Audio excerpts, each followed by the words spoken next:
Good afternoon, Mr. John Dielwart. Thank you very much for doing this. I really appreciate your time. Thanks, Trevor. Appreciate being here. Nowadays, you are the chairman of TransAlta and also a member of the ARC Financial Investment Committee, I think. Yes. But before that, you were the co-founder, CEO, and director of ARC Resources from about 1996 to 2013? Correct. And I stayed on the board for another 8 years, which is rare when the CEO retires. So I really had 25 years there. We've also spent the last 20 minutes doing audio, video, bug detection, so I'm a little sweaty. Apologies for that. But All good. My heart rate's up, hopefully not yours. Not mine. Did you catch the Blue Jays Oh, game yeah. last night? I was actually driving back from BC last night listening to the game. Awesome.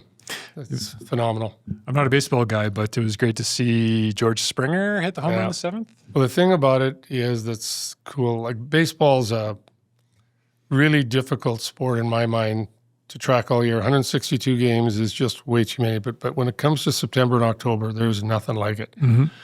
And real baseball fans will say, and it was last night was the exact case, you're just one swing of the bat away from success or failure.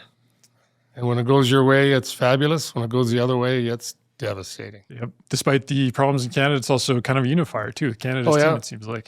Well, it's nice when you hear the Blue Jays talk. They understand that their support comes from across Canada, all 41 million people, not just the Toronto area. So it's fantastic. You know, they're in tough against the Dodgers, but at least they're there. You never know. I was actually just in Japan with a bunch of friends, and we were on a cruise, bunch of ex-oil patch CEOs, in fact, and we're watching the game, streaming it while we're touring cities in Japan, and we're watching pitch by pitch as it goes on. The one guy from Seattle, Wu, I think, is from the pitcher. I think he's from Japan or something like that. Oh, that's for Los Angeles. Okay. Shotan Ohtani. Yes. Unbelievable. Yeah, good talent. Player. He'll be tough. Right. Yeah, they had a stat on him in the final game of the National League Championship Series. He pitched, had 10 strikeouts, hit 3 home runs. Mm-hmm. And they said the number of pitchers that in their entire career have hit 3 home runs and had 10 strikeouts is 1. And he did it in 1 game. And so he's a joy to watch, actually. Well, that's baseball. Yeah. But maybe to get back to your career in ARC Resources and everything else, to start at the beginning, I think you're from Calgary originally? From Calgary, and it's, it's interesting. The road up to ARC Resources is quite interesting, and it's something that, I reflect on from time to time because I was born in Edmonton, but we lived there. My family was just transitioning. They left post-war Europe, immigrated from Holland. My 2 brothers and sister were born in Holland. I was born here, and then my father passed away when I was 2, and we just happened to still be in Calgary. He was a traveling salesman, and so we've been in Calgary forever. Mm-hmm. And it's funny how decisions made or not made influence things. My mother, for reasons I don't understand, but I'm infinitely grateful for, stayed in Canada. She was the 18th of 19 children. She could have gone back to Holland and had a huge support structure. Mm-hmm. Chose to stay here. I'm an anomaly, and in my entire lifetime, I've never met a grandparent, an aunt, an uncle, a cousin, not a single relative, but it was the best thing for us. And I ended up in a city like Calgary where the opportunities were unlimited. Even for someone that really, we struggled as a family to get anywhere, and coming out of high school, no job, no prospects, what do I do? And here I am 50 years later, and have been able to carve out a pretty nice career and provide a good life for my family, which was most important. 19 siblings. 19 siblings, yeah. That's unheard of. Yeah, and they were in, obviously in Holland during the war. All 19 survived, which was shocking. And, but it took a toll on them, and my mother would never talk about it. She just never talked about what happened during the war. But obviously, if you've got that many family members, they were quite wealthy, lost it all. Had a big home that ended up, the Germans took it over as a headquarters. They lived in the barn, and I can't imagine what life was like, and they'd never talk about it, and we stopped asking. Yeah. But Canada was a land of great opportunity. We're very fortunate to have ended up here. Point is that you had to work pretty hard and kind of started, but you ended up doing pretty well on ARC Resources and everything else. Yeah, and it's one of the things I talk about to people, that once we've achieved our success, we have to help others achieve theirs. And as I look back over all the years, the number of people that gave me a little nudge in the right direction or a big push in another direction, and a slight deviation from that path, and the things are a lot different. And I was reflecting on that recently and thinking about all the steps and even who we knew and how we knew them, that created opportunities. But then the big thing is, when you see an opportunity, seize it, go hard at it, take the risk, get the reward if it's there, and if you fail, you pick yourself up and keep going.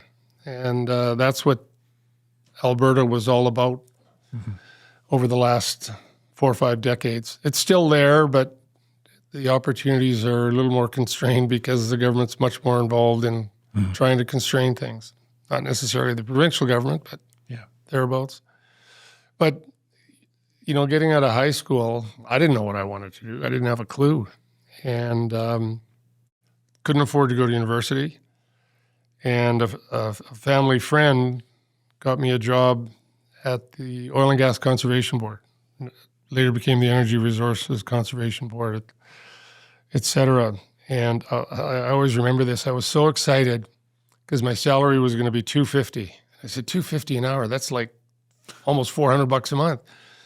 No, it's $250 a month, which is $1.75 an hour, but it was a job.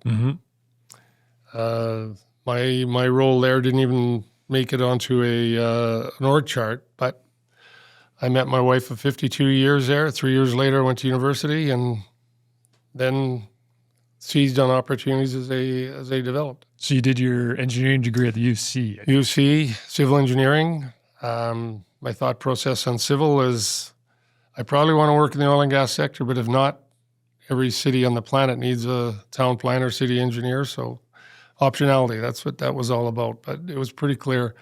I'll never forget, I was interviewing with the Department of National Defence in Canada. And they had a pretty intriguing job offer as a civil engineer working in their infrastructure. And they said, well, here's what you'll be making now and in 5 years and 10 years. And I said, well, what if I work twice as hard as the next guy? Well, you'll still all be making this. So I said, well, okay, that's pretty much Shell had an offer on the table to me, and I just signed up with Shell, and best decision I ever made.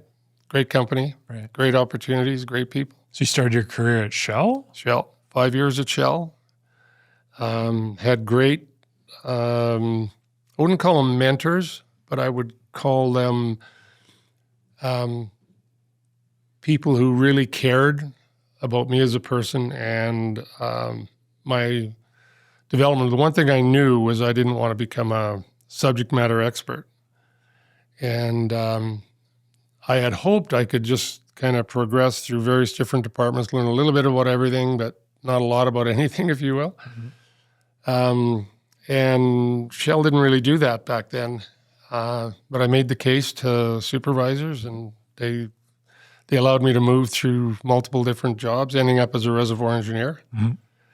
And lived through the National Energy Program, which was the first of many big bumps our industry had. I'll never forget that day. I was working, I'm a reservoir engineer now, and I'm doing all the exploration model economics. National Energy Program comes down, and we shut down everything. Yeah. All exploration stopped. That was it. Shell was looking at, do we even belong here? And then we climbed out of that hole, took some time. But things change in a hurry that are beyond your control. So how do you adapt to them? And that's the secret. And that's kind of the secret of ARC's success. Being at Shell in the 80s/late 70s sounds like a great place to have been. There was a lot of CEOs that have come through there. Well, Shell, the beautiful thing about the industry back then is, as an engineer, I really say what engineers are, they're trained to think through problems, problem solve. So I'm a civil engineer going into the oil and gas sector. I had a job in construction to begin with, but nothing I learned in engineering really set me up to be a reservoir engineer, which is where I kind of ended up. Mm-hmm. But Shell had a magnificent training program. Mm-hmm. And so basically you get out of university and you go to their university. And over the course of 5 years, I probably spent 6 months in a classroom, but they trained the industry, they and a couple other big companies. Yeah. Of course, eventually they found they were losing all their good people to other companies, so maybe they're training them too well. But the people I met at Shell were the backbone of ARC when we finally got around to doing it. I think Mike Rose was there too. And Mike Rose was there. I didn't know Mike at the time. Brian Schmidt. Brian Gould. I chair the company Brian Gould created, Aspenleaf. But it was interesting.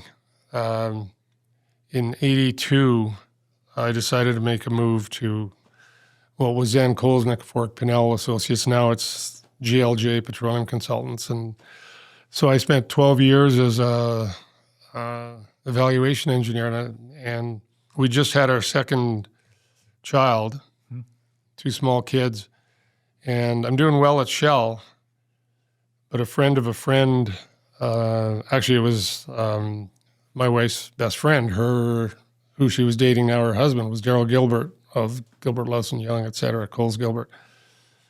And I was talking to him one day, and he said, you should come over and work with us. It's great. I said, well, what are you offering? He said, well, this, and a company car. Sold. I need a new car. I got 2 kids. So there wasn't a lot of thought that went into that move other than I knew I wanted to make a move. And yet that decision about I need a car, I can get a company car, let's give it a go, that created the foundation for everything that ARC Resources is today. Mm-hmm. Because over the next 12 years as a partner, and I ended up a senior partner, we evaluated everything in the basin. And I got a clear-eyed view of which assets continue to perform over time and which ones you just don't want to have too much to do with. And that learning over those 12 years, I guess, set me up for the type of assets we wanted to own at ARC Resources. So 12 years into your GLJ, you would have been early 30s when you started at ARC Financial? Yeah, I was, when I finished my career at GLJ, I was 41. So I was there from 29 to 41. And I'll never forget the conversation I had with my wife, and now we've got 4 kids and doing well as a consultant, working really hard, earning a good living. But when you're paid by the hour, when you take a week off, you're not getting paid. And I'll never forget, I'd come across Mac Van Willigen, who you've had on your podcast. One of the finest gentlemen, greatest Canadians, greatest mentors I could have ever hoped to have. And I think it was around 1992. Yeah, about 1992, I came across Mac. I had done an evaluation of Sask Power, who owned some oil and gas assets. And Sask Oil was also one of our clients, and someone else had done that. And I remember getting a phone call, I think it was a Tuesday afternoon, 3 p.m, and it was the CEO of Sask Power saying, you have to be in Regina tomorrow morning, 8 o'clock, for a meeting. So I picked up my briefcase, headed to the airport, and found out the next morning I was going to go toe-to-toe with Mac on the valuation of Sask Power, Sask Oil. What had happened was I had given a fairness opinion, what our firm had, on what we thought Sask Power's assets were worth. And they were close to signing a deal to combine SaskPower, SaskOil, which made infinite sense at a lower value. And then Esso bought Ocelot Resources with very similar assets. And it validated our numbers. So suddenly we get thrown into the fray. And if you know Mac at all, Mac is the most prepared human being on the planet. He doesn't walk into anything not fully prepared. And I just walked in not knowing what was going on. So I always kid him. I walked in with a notepad and he walked in with a stack of, what did they call them back there? The things you put in the overhead projector. He had slides, he had everything. And over the course of the next couple hours, we had a bit of a to and fro. And Mac has a different view of this, but my view of the outcome of that, he knew he couldn't beat me, so he needed to hire me. Right. And so a couple of years later, they came and made me an offer. Okay. And I remember going home and telling my wife, I'm going to make a move. We're going to make more money, right? Well, no, I'm actually taking a cut in salary, but I will be an owner in the company. And what we'd all like to do is make money while we sleep. And so there was a great opportunity, and never knowing that ARC Resources would be the outcome of that moment. Right. It was Power West Financial at the time. We were co-owned by Power Corp out of Montreal and the employees of Power West. I think I was employee 10, 11, or 12, something like that. Mm-hmm. And they'd hired me to help start a small, non-operated production operation. And that evolved into some work on we were doing on the M&A front that evolved into the trust. And again, it was just clear-eyed vision from our founders at ARC, Mac in particular, but also John Stewart, Phil Swift. Mm-hmm. And we decided to focus more on the capital side. Mm-hmm. And we had advised the Alberta government on the sale of their, I think it was 12.5% interest in Syncrude. And out of that came Canadian Oil Sands Trust, I think it was. And we'd helped create this trust. And then we looked at it and we said, well, that's actually a pretty good business model. And Pengrowth, Enerplus were around, but they were different. And in the course of us trying to build this little non-op production business, which was really small, a couple thousand barrels a day, Mobil was selling a bunch of assets. And Mac and I looked at that and we said, well, we could probably build an energy trust out of these assets. Mm-hmm. So First Energy was handling the transaction for Mobil.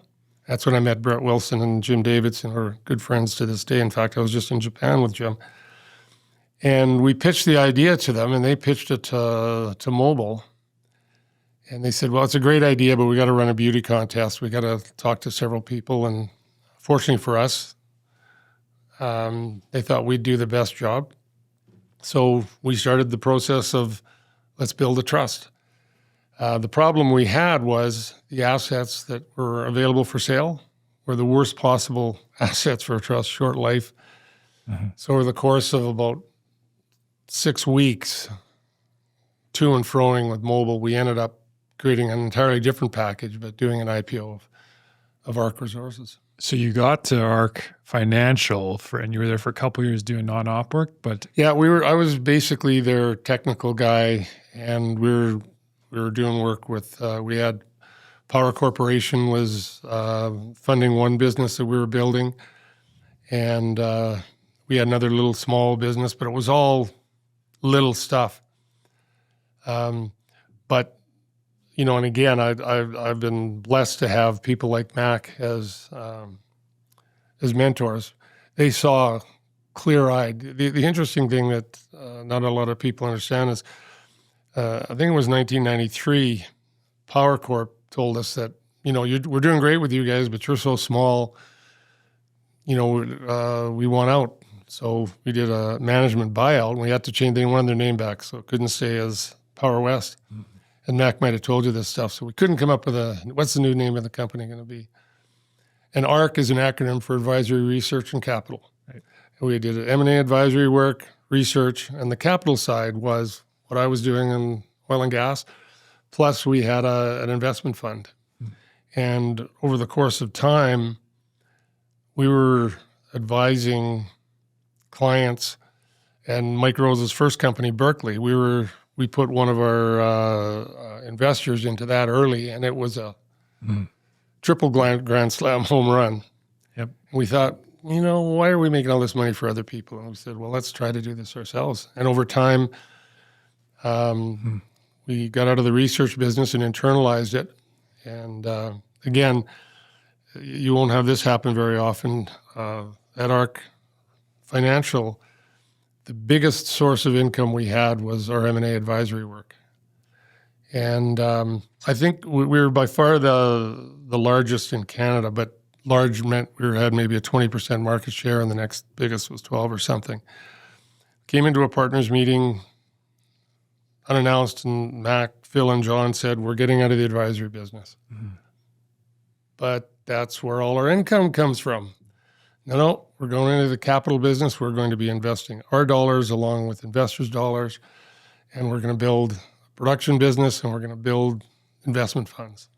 But there's not many people would have that conviction to say you're going to leave something that you're very, very successful at, and you're convicted that there's a better opportunity. And they were right. I could have never seen that coming. So the idea was that although M&A advisory research was going well, there was more opportunity in owning the production. And well, and I don't know how to say this without being crude, but you ended up working in the M&A for a lot of people that maybe weren't as smart as they thought they were.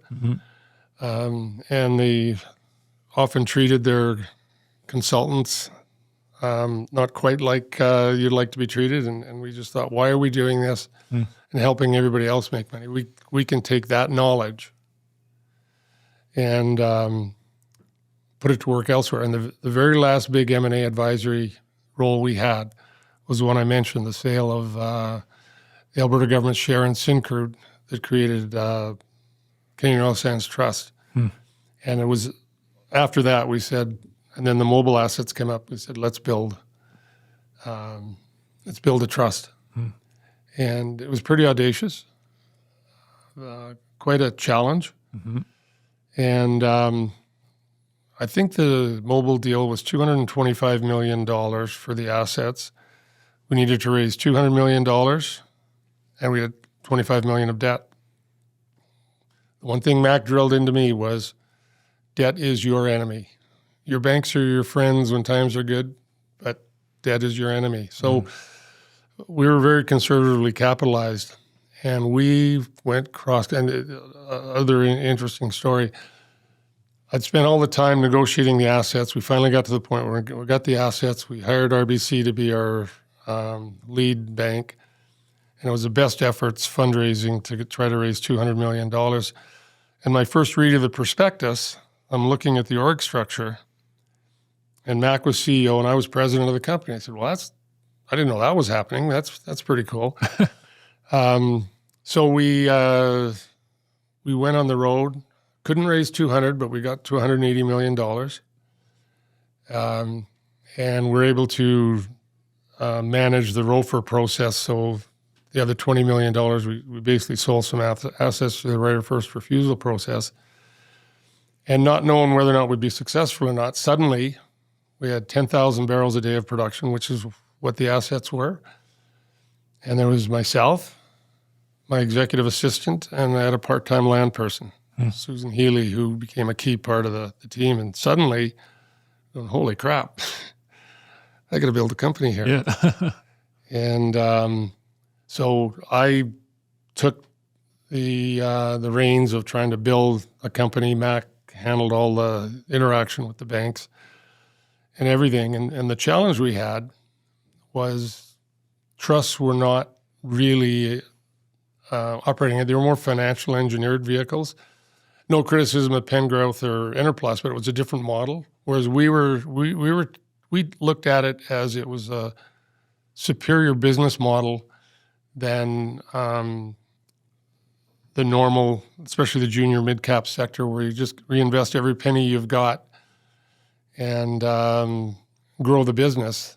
And inevitably, you'd grow the industry, then prices would collapse, and everything you've made for your shareholders you lose, and then you start it up again. So we truly believed that the trust model was a superior model for capital discipline, for returns to shareholders. But not everyone saw it that way. You know how many institutional shares we sold in our 180 million? I read that. Zero. Not one penny would be invested by the institutions. And it was, and I said this to Brett and Jim at First Energy, they got 8% of the syndicate. And through all of their hard work and efforts, they still weren't able to sell any of ARC Energy Trust stock to a institution. So we were 100% retail owned. We probably had 50,000 shareholders. Nobody more than a couple percent, if that.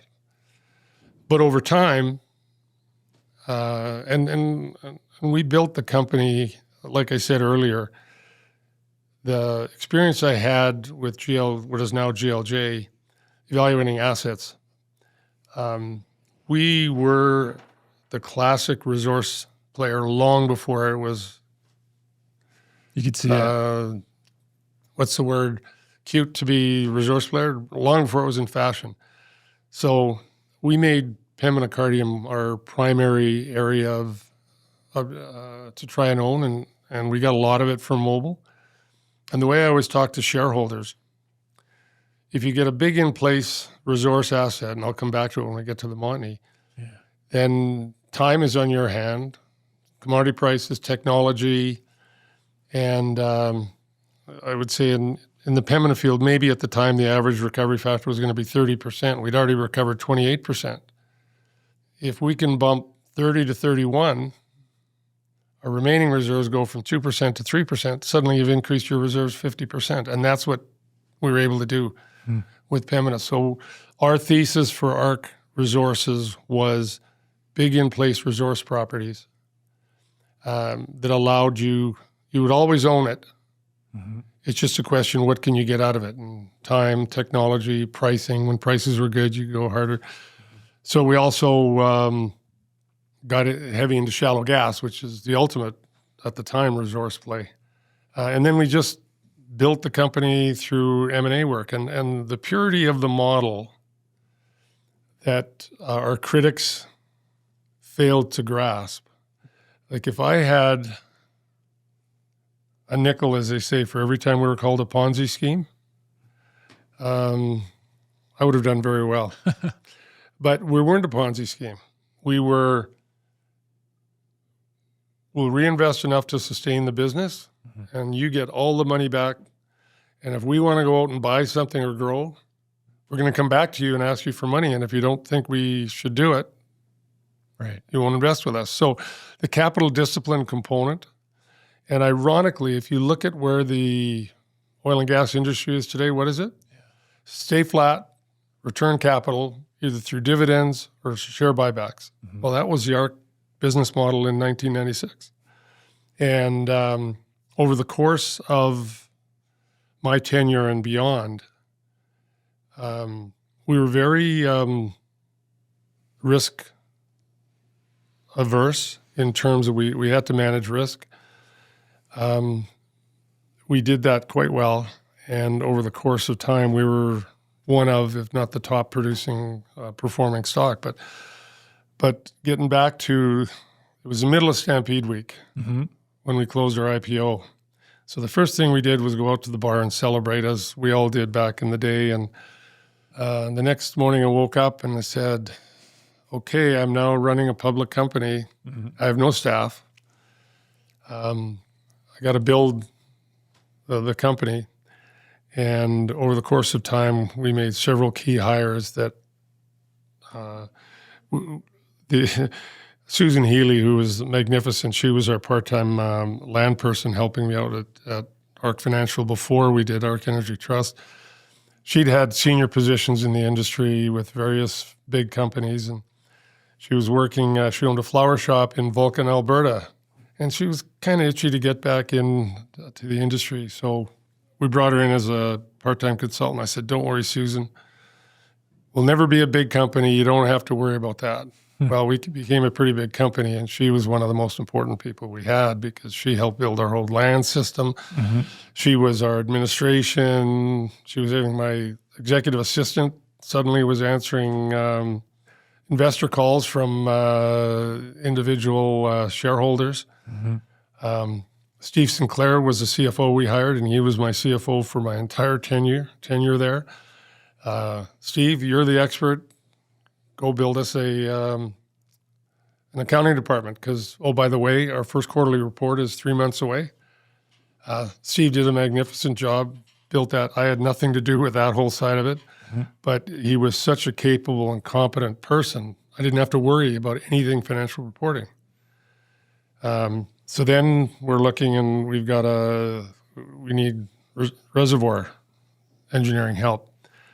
And there was a particular individual who had the office beside me when I left Shell, Doug Bonner. He'd moved on from Shell. He went to Amerada Hess. Petro-Canada bought Amerada. And he wasn't sure whether he wanted to be with Petro-Canada. And we approached him and said, Doug, we got a deal for you. Yeah, we're an energy trust. Yeah, people might not think we're the best business model, but we got a great opportunity if you're prepared to consider it. And he did. And he was the brains behind evaluating all the assets. I was pretty good at identifying what we should be interested in. He was brilliant at creating the structure, making sure that we properly understood the assets. And then the last one, who was on your podcast, Myron. I think the thing that we did best at ARC Resources, I'll refer to it as ARC Resources, but it was ARC Energy Trust with ARC Resources as the company underneath, but ultimately ARC Resources. And this was, again, mentorship from Mac. The decision we made was we didn't want to hire the best person available at the time. We wanted to find the best person. And sometimes it took time. So when we did the mobile deal, we signed a 1-year operating agreement. So they would continue to operate. It was about 75% non-op, 25% operated. They would continue to operate. But by second week in July, we're taking it over. And now it's probably March. Still don't have an operations guy. We'd interviewed a bunch. There were a bunch of really good candidates, but I never really got the sense that this was the guy. And round about then, Myron, who he'd been working overseas for Shell in their LNG projects in Malaysia. He came back, and we tapped him on the shoulder. I said, Myron, what do you think about this? And I didn't know Myron from my Shell days, but others did. And Myron took the risk. And then Myron built our entire operations group. I had little to do with that. So I got the right people in the right places and just let them go do what they were doing. But we made, it's funny, some of the decisions you make along the time. We needed to hire some operators. And the main areas we were operating were in Pembina. So we needed some of the mobile staff, and everybody's saying, you don't want to go work for a trust, though it's not a real oil and gas company. But we managed to hire 4 key operators. And the tipping point, just like with me, was the going to GLJ was a company car. We offer them the best field trucks anybody would have. Air conditioning, crew cab. They were the kings of Drayton Valley because they had the best equipment. And for us, it was logical. So your operators are spending all this time in a vehicle. There's no air conditioning, no radio other than your field radio, and it's a very utilitarian vehicle. I said, well, one of the most dangerous jobs in the oil patch is driving to and from the leases. So Myron and I decided, well, let's give them great trucks. So we managed to get our operators, and suddenly, bit by bit, people started seeing, well, this is a real company. And then one last key member, although he wasn't there at the very beginning. When you're a public company with no institutional shareholders, it's a grind. Doing your investor relations, and that was my primary role other than strategy and whatnot. And David Carey had been with Gulf, and he was their investor relations VP, or very senior. He was on the road all the time with Dick Auchinleck, who was the CEO at the time. And then when after we did the sale of Alberta's government's share of Syncrude, Gulf spun theirs out into Athabasca Oil Sands Trust, and David was the CFO. And the IR guy. And then when Canadian Oil Sands Trust bought them, we tapped David on the shoulder and said, David, we need help. We don't have a bona fide investor relations group. It's pretty ad hoc. And he came over and he turned into one of, if not the best IR person in our space for sure. He won award after award after award. But what he was able to do for us was knock on the doors of institutional investors that knew him through Gulf, say, just hear us out. Just see if there's something here that you like. And lo and behold, we ended up slowly penetrating the institutional market. So, there's 5 key people that built ARC Resources. I was the figurehead, but they were doing all the heavy lifting. And Mac and I were kind of, okay, where do we go next? Should we grow? How do we grow? It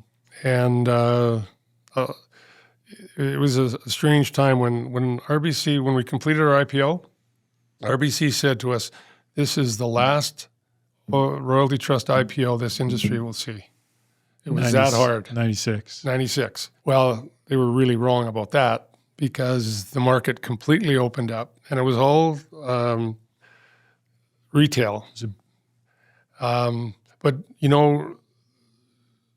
our investor base was predominantly seniors, retirement, needing income. Yeah. And it's a very humbling thing to realize. Mom and pop. Yeah, that these are not big institutions that can afford to win or lose their investments. This is important to them. So it really, and our AGMs were fabulous because you see the same people all the time. They were all the same gray-haired people that loved coming for the tea and coffee and sandwiches that we served. But it grounded us pretty good that what we were doing mattered. It was important. And yeah, we thought it was important being part of the oil. But, these were people that if we failed, it'd be very painful for them. When you have retail investors, it's hilarious. I got 2 letters that I received over the course of probably the first 5 or 6 years. The first one was addressed to the world's greatest CEO, and inside was a handwritten letter from a senior citizen investor heaping accolades on me for all the great work we were doing to help him in his retirement. Wasn't long after that, I got a letter addressed to me, and it started, "You must be the dumbest person on the planet." We had hedged oil at 75 and oil was at 120. There can't possibly be anybody dumber than you running a company. And I kept both those letters because this mattered to these people, right? One day you're the greatest, the next day you're a bum. Neither were true. Somewhere in the middle. It always stuck with me. And I showed the others these letters. I said, this is why this matters. Do you remember what you priced the original equity offering? $10. So we were, it was going to be a 10% yield. 10 cents a month was our dividend. And the IPO was $10. We probably sagged down to 6 in the early couple of years. And then we made some pretty strategic acquisitions. I'll never forget.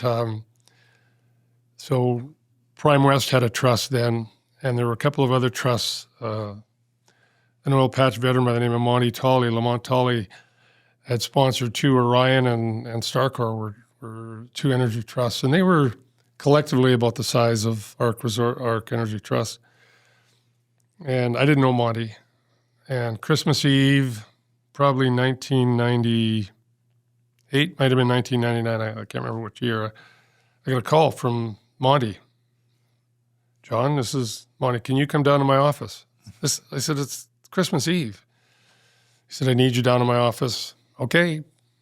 Drove down, and they'd been in discussions with Prime West. And Prime West guaranteed them they wouldn't go hostile, and then they did.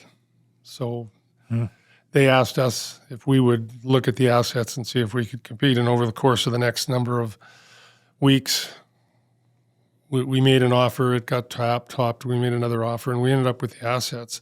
And it helped. The assets we got were good. We got some really good assets in southeast Saskatchewan, but it gave us more mass for us to look at other things. And so M&A was what we were doing. And it was a couple of years later, CIBC was running I got to back up. The oil patch is full of really strange stories, and this was one of the strangest of all. An accountant, I can't remember his name, in Edmonton, Suncor was selling all their conventional assets. They're going to focus just on the oil sands. And somehow, this non-oil patch financial guy had got an exclusive deal to buy, I think it was $180 million worth of properties from Suncor. They approached ARC Financial. Will you open investment? That's not what we do. Why don't you go talk to ARC Resources, ARC Energy Trust? So we sent him my way. I said, Doug, what do you think? And he came back to me. He said, this is a steal. This is outstanding.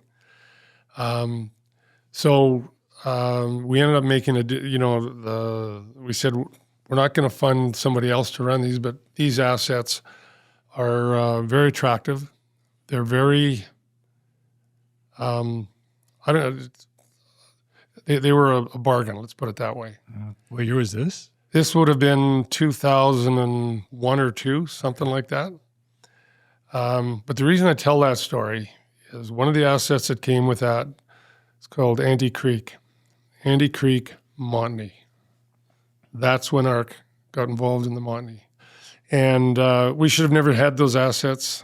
Had accountant from Edmonton and he approached another oil and gas guy. They approached ARC Financial. ARC says, no, talk to John. And we managed to convince Suncor to let us step into those shoes, and we gave a finder's fee to the guys. But the key asset, and this is, again, the resource play, and Doug Bonner, I give him all the credit in the world, he looked at Annie Creek and he said, there's a lot of potential here. Don't know whether we can find it all, but there's a lot of potential here. So we started drilling Montney. 2 years later, Star Oil and Gas comes up for sale. Private company, owned by 3 or 4 lawyers in Virginia. The CIBC was running the process, and one of the key assets, the key asset was Dawson Montney gas field in northeast BC. Fit every one of our criteria. Big in-place resource. Time and technology would be your best friend. So we looked at it and we said, we need to own these assets. And I remember the team, I think the numbers were, I think we came up with a number of $690 million to buy it, which we couldn't have done had we not done these other transactions. And the team was there. That was going to be the number. And I looked at him and I said, you know what? I don't think that'll get it done. We need a 7 handle on this. Let's submit 710. And so we then had an interesting conversation with the team. They said, well, our models don't support that. And I said, well, it's only like 3-4% more, and we're not that smart. So we bumped the bid. We got the assets.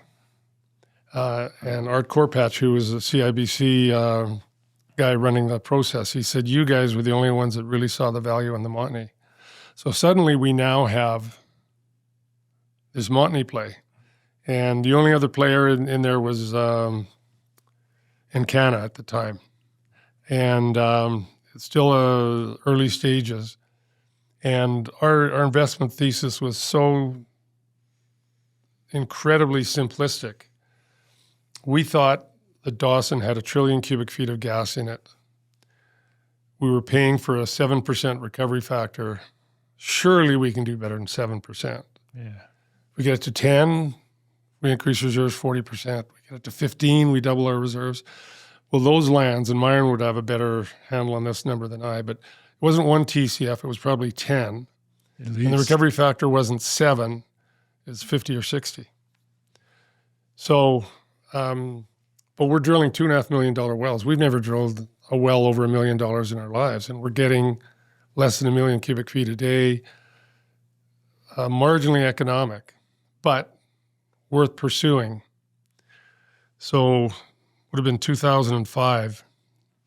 Myron came to me with one of our drilling engineers, and they said, "We've got a proposition for you. We want to drill a horizontal well into the Montney."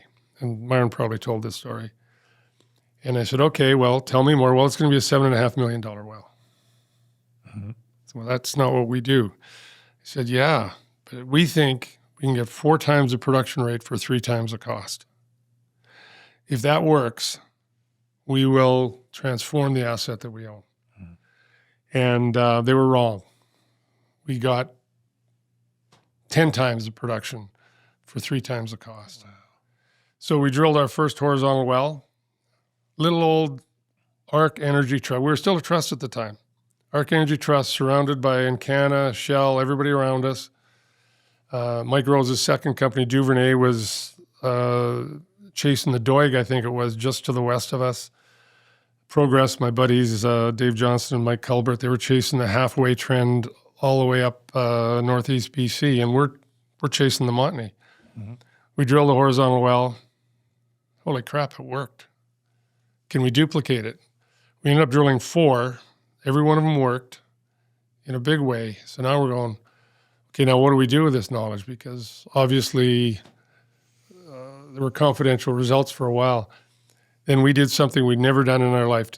We posted land into a land sale to buy more Montney. And then we bought more Montney. And then we bought more Montney. Mm-hmm. If you look at ARC Resources today, they're a Montney behemoth. Yep.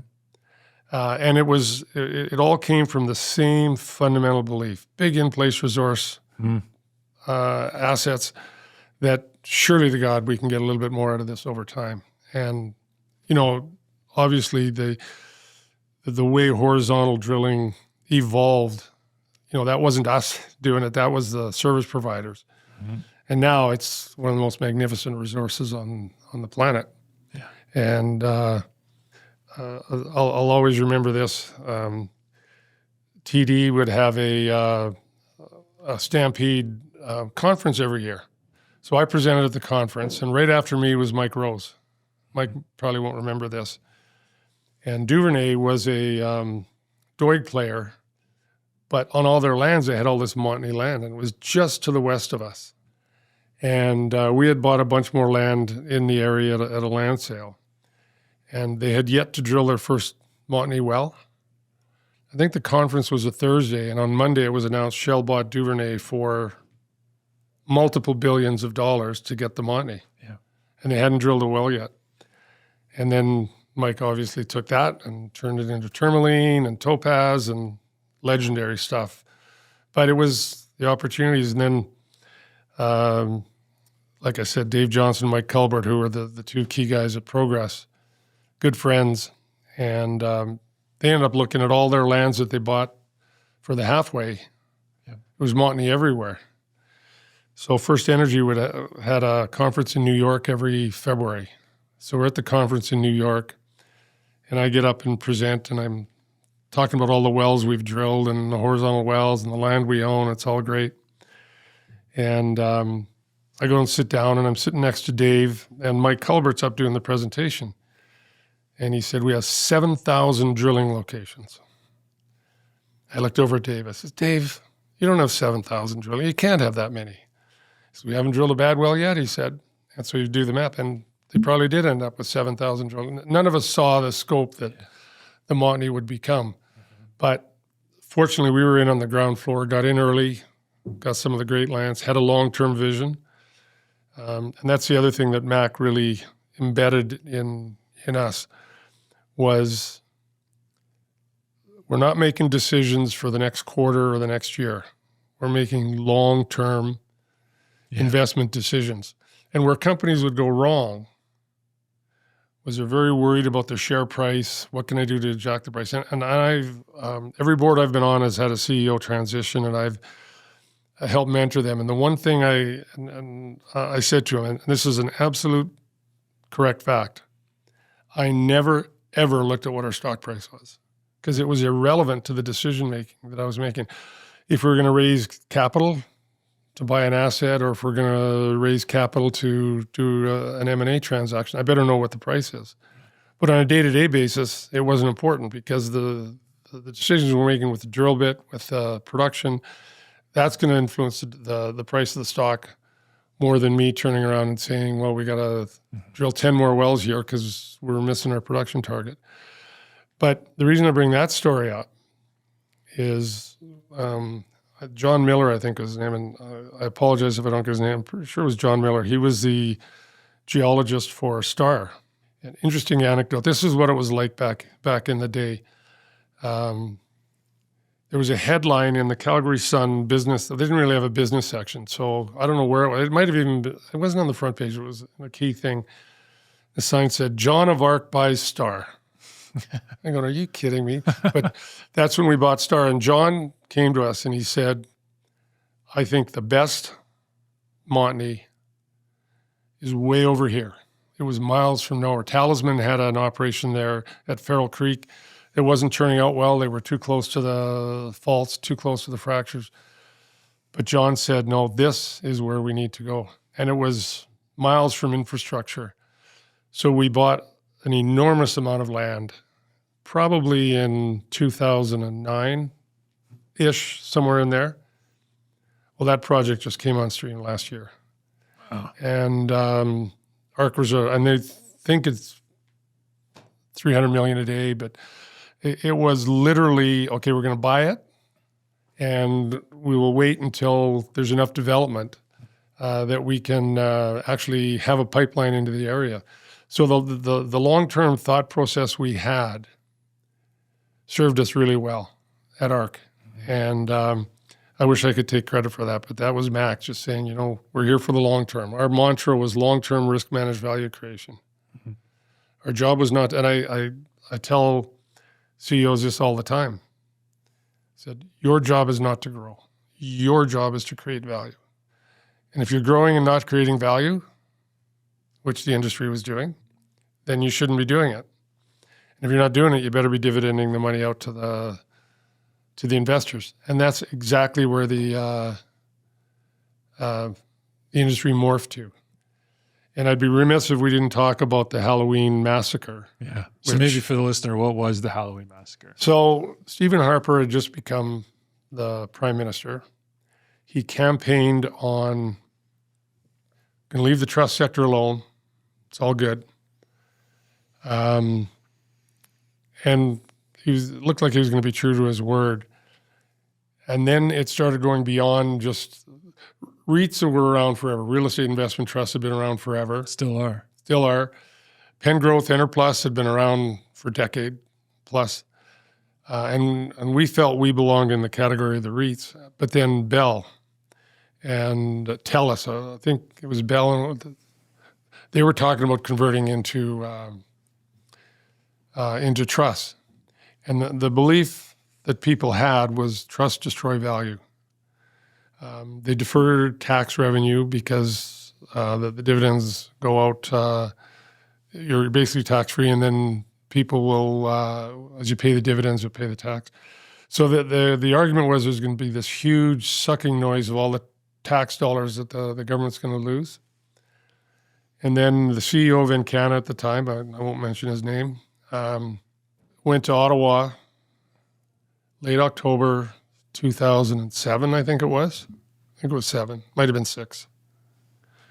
At my age, I don't remember those days very much. And basically said, and Canada's going to turn into a trust. You can't let this happen.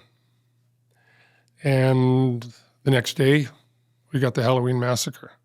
Now, is there a direct link between those two? I firmly believe there is, and I have that on good notice. But Stephen Harper went back on his belief. So then, and I'll never forget it, it's Halloween.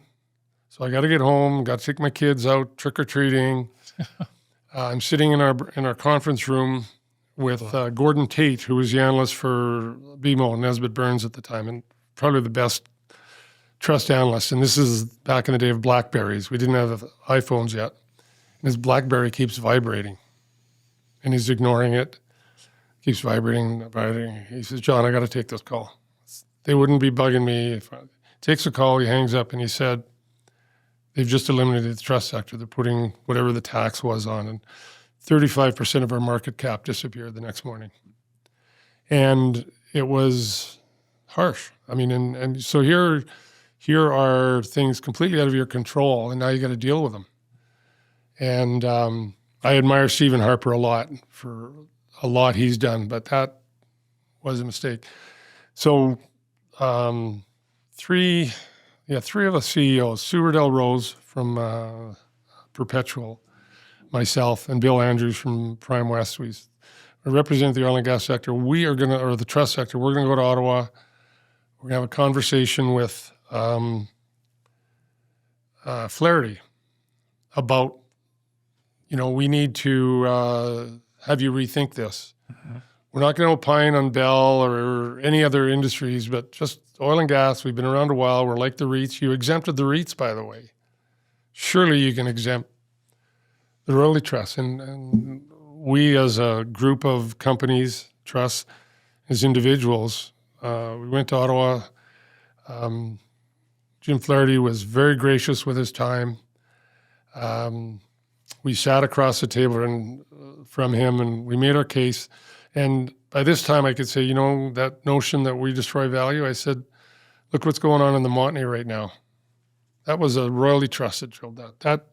This narrative you've got was false.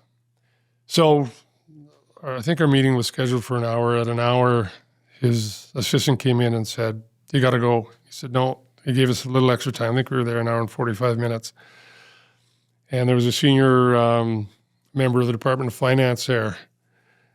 And we're making compelling case, and he keeps asking his guy from finance, is this true? Yeah. So at the end of it, the minister was very upfront with us, and he said, you make a very compelling case.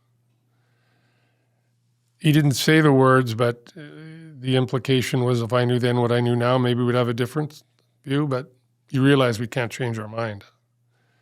Wow. And why was that?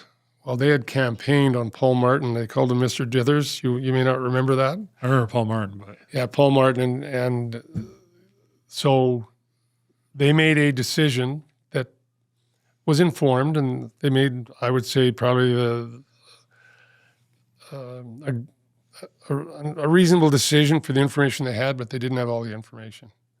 Mm-hmm. Whereas in business, you turn around and you course correct and say, I got better information, there's a better way.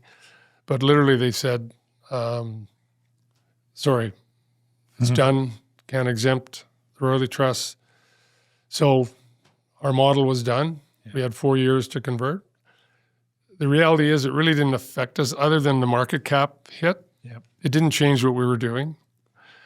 We were already operating as a very, very efficient oil and gas company, but I will never forget the phone call I got from one of our investors. She was retired. Her husband had been a teacher for life and had saved up not a huge amount of money, but had something to keep her going. And her investment advisor put her into a bunch of royalty trusts that were all good names. And she lost 35% of her husband's life saving, and he had passed away. And she called me, and she was in tears. She just, what can I do? and my advice to her, I said, look, and basically she thought she failed her husband because she lost it. I said, stick with us. I don't know about the others, but stick with us. Our business hasn't changed. The taxability has changed, but for you being retired, you're probably going to not have to worry. And I said, just stay the course. I honestly don't know if she did or didn't, but that's what we did at ARC Resources. We just stayed the course. We didn't change anything we were doing because what we were doing was what good, strong oil and gas companies would do. And we got through it all. We thrived, in no small part due to the Montney. Yeah. But it was, there's moments in your career where you get hit with these things that you never expect, you have no control over, but now you got to deal with them. And how you deal with them will often dictate success or failure. And we just huddled the troops and said, okay, this is our new reality. What does it change for our operations? Well, it doesn't really change anything. It just changes how we, instead of distributing money tax-free and it goes as a tax on the dividend, right, will be become taxable. Well, the reality was we were drilling so many Montney wells, we weren't going to be taxable for many years. And the government actually lost tax revenue when they thought that they were going to gain tax revenue. But it was what it was. And so we just morphed into ARC Resources, morphed into the leading Montney player. And I retired in, I think, the January of 2013, the end of 2012. And I asked the board if I could stay on the board, which is very rare. Myron Stadnick was coming in as a new CEO, and the last thing you want is your old CEO on the board looking over your shoulder. Myron said, I don't have a problem with it. The board said, well, I don't have a problem with it. So I got to stay on the board for 8 more years until the transaction was done with 7 generations. Mm-hmm. In the COVID world, when those 2 companies came together and created a magnificent new company. And then the boards were coalesced, and I stepped off the board after 25 years in whatever that was, 2023 maybe, something like that. Did anyone try to buy you along the way, like when they took out Berkeley and Duvernay? No, I often ask the question, I said, well, but our land is better than theirs. Mr. Mike Rose did the podcast 2 weeks ago. Yeah, and Mike, and he knew the guys at Shell. Obviously, he came out of Shell. And Brian Gould, who is the CEO of a company I'm a chair of, a private company sponsored by ARC Financial, he did the deal. He was with Shell, and he did the deal. And he just said, we believed in the Montney, and these lands they had a little bit of land in the area, and these lands made sense. And the other big one was Progress. Yeah, they bought yeah. So what Progress did was they saw the magnitude of their opportunity, and they started looking for a joint venture partner that morphed into Petronas buying them. And then Esso outbidding Petronas and Petronas coming in over the top. And all those assets ended up in Petronas, and now they're part of the kind of Northwest LNG. So I'm looking around and I'm saying, but we got the best assets and you're buying everybody else. Part of it was, I think at the time, we owned a lot of other legacy assets that we were in the process of divesting. And so at the time all those deals were happening, we had a lot of other stuff, whereas these were pure plays. And it made sense. And you know what? I think it worked out best for ARC and its shareholders that we stayed the course. I think when I retired, I think the share price was $31 or $32, and I think we dividended out $19 or $20 in dividends. So our $10 investment turned into $50 stock. So I think us and CNRL over that 17-year period were the 2 top performing entities. And we're very proud of that. And that's a function of every single person at ARC, not the CEO, not the COO, not the CFO, but every single person with the ideas. We got to drill this horizontal well. We should go get these lands. And the one thing that we did, I think, better than most was our focus on talent. And the analogies to hockey teams or football teams or baseball teams is pretty simple. Whoever's got the best players will usually do better. And that was true here. I'd often say I'd rather have average assets with great people than great assets with average people. And we were able to attract some incredible talent to ARC, and they still are. I'm proud of the fact that my CEO was Myron, who started with the company in 1997. And his successor is Terry Anderson, who joined our company in 1998 or 9, something like that. So we've had really good continuity, and ARC's doing a spectacular job. Terry's doing a great job at ARC right now, and we just brought on the Annie Creek project, and it's proud. There's a lot of pride in being able to build something that obviously created wealth for my family, but it created wealth for more. Yeah. It created jobs. 1,000 people work there probably. We've paid tens of billions of dollars in royalties and taxes, and that's what you could do back in those days.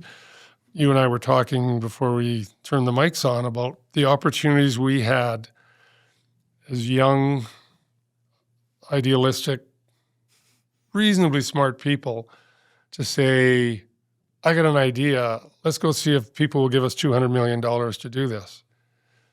That was the beauty of back then. It's a different world now.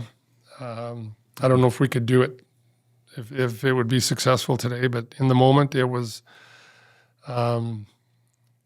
brilliant. It worked well. It's easy to look back nowadays with hindsight. You came across the Montney, which really transitioned the company from one generation to the next and had the resource for you. But what do you think you would have done without the Montney? Did you have a plan? We'd still been a great company, but the upside, like there's nothing compares to unlocking a world-class resource play.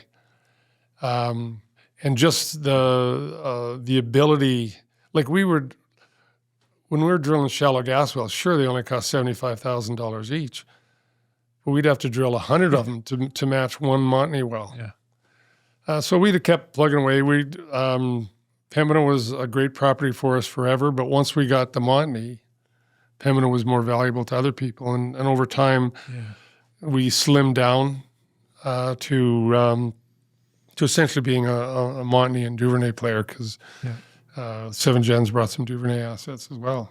And it was quite a bit of right place, right time, but it was also recognizing something when others didn't. Probably the best decision I ever made, other than hiring Steve, Doug, Myron, Susan, and David, was when I went into the team and said, we got to bump our bid for Star. Because if we didn't get Star, we wouldn't have gone into the Montney, and ARC would be a completely different company right now. We just still found ways, but if you're entering a big play late, like we got in so early, we had way more land than most people. And then drilling technology just unlocked assets that we were convinced would never be economic. The tight lower Montney, dry gas. Yeah. And yet, I mean, I tell my friends, so I spend the winters in California and got a lot of friends from all over the U.S. They know nothing about the oil and gas sector. And I said, if I told you we could drill a mile down and 3 miles out and put our bit in the middle of a room this size, you'd tell me I'm crazy, right? Yeah. But that's what you can do. Yeah. That technology did not exist 20 years ago. And it just keeps getting better and better. And that's why there's more longevity to the oil and gas sector, certainly in the U.S. and Canada. The challenge with Canada, for Canada, is we've got way more resources than we have capital to exploit them. And of course, we've got regulations that impair exploitation of the assets. But we often wonder, the big plays in the U.S., big time, really fabulous plays, but they got drilled up in a hurry.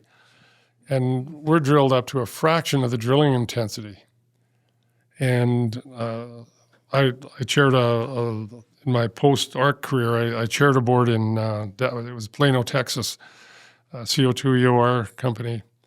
We said, well, why aren't more U.S. companies looking in Canada? They said they cannot understand the regulatory regime, and it changes so abruptly. The risk premium isn't worth it. We got great things to do ourselves down here.